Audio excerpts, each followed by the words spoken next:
Hi, my name is Zhong. I'm a prospective PhD student in the field of pure mathematics, and I currently serve as the math teacher at Banner Christian School. I just want to tell you a little bit about my faith journey and how it interacts with my math journey.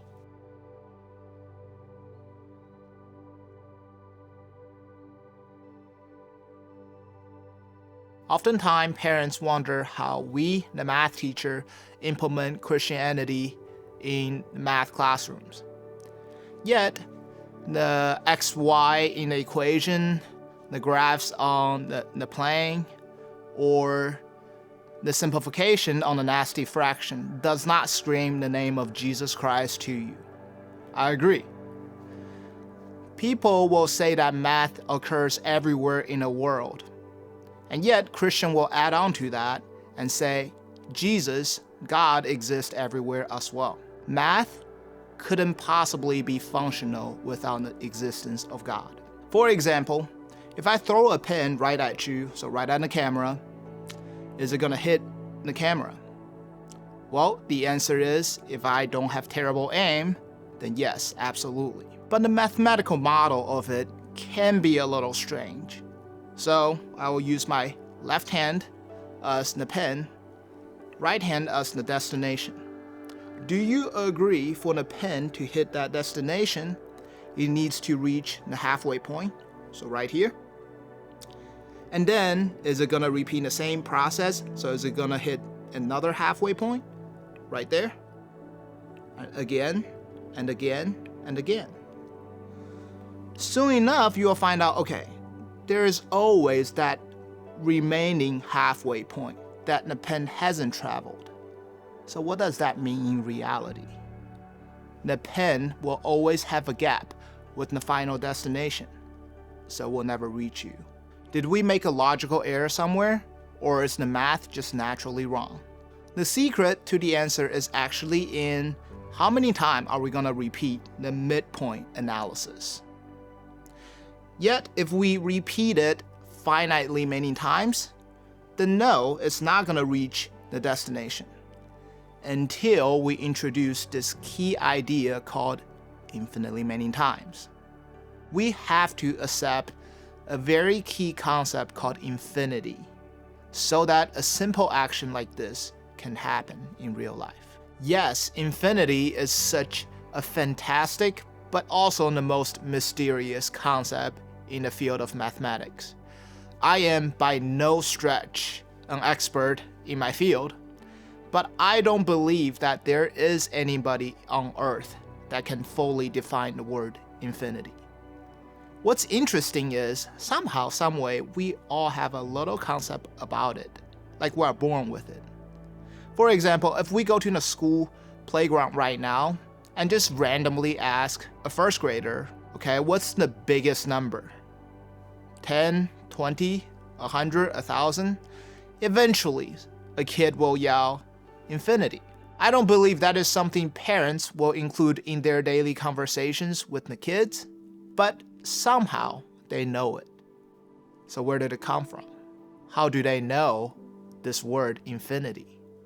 The only logical explanation that I have is that we are born with such ability to comprehend and approach infinity, even though we will never fully understand or reach infinity.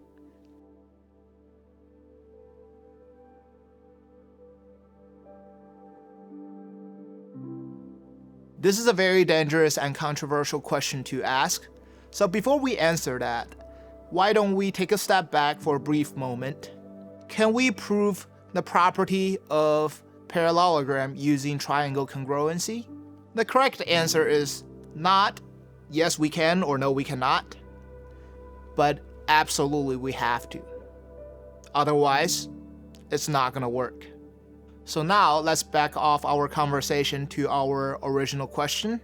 Do you think math is so essential to God where He cannot exist without math? I think the answer is very clear whether you are a believer or not.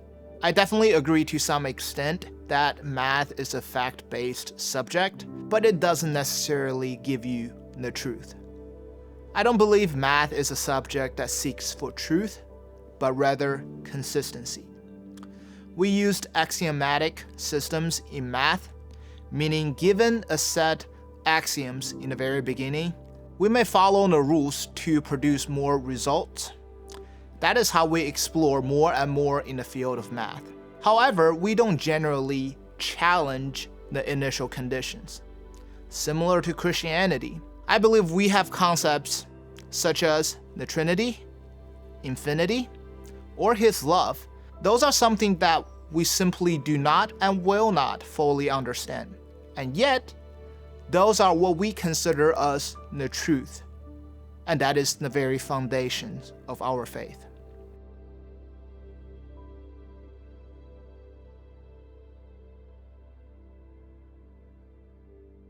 Just like the axiom in the world of math, I understand people may not consider belief as a necessity when they think of math. But if we trace back all the work to the very beginning, we will only see the axioms as the very foundation of all the works. That being said, mathematics is not the answer to all questions in the universe, but we make sure the questions are presented and answered in the correct manner and order.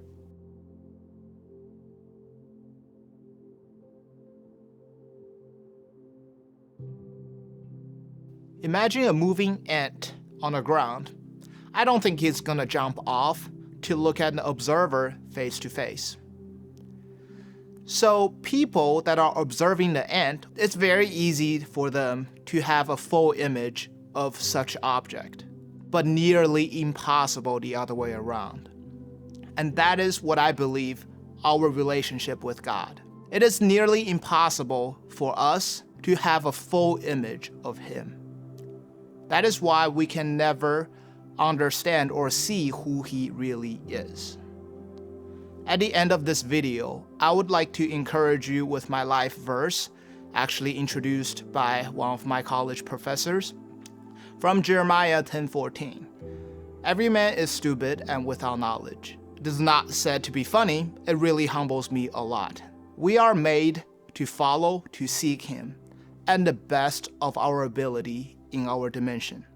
So I hope this video helped you to see the presence of God through the subject of math, and hopefully you can find more of Him through your own journey of math.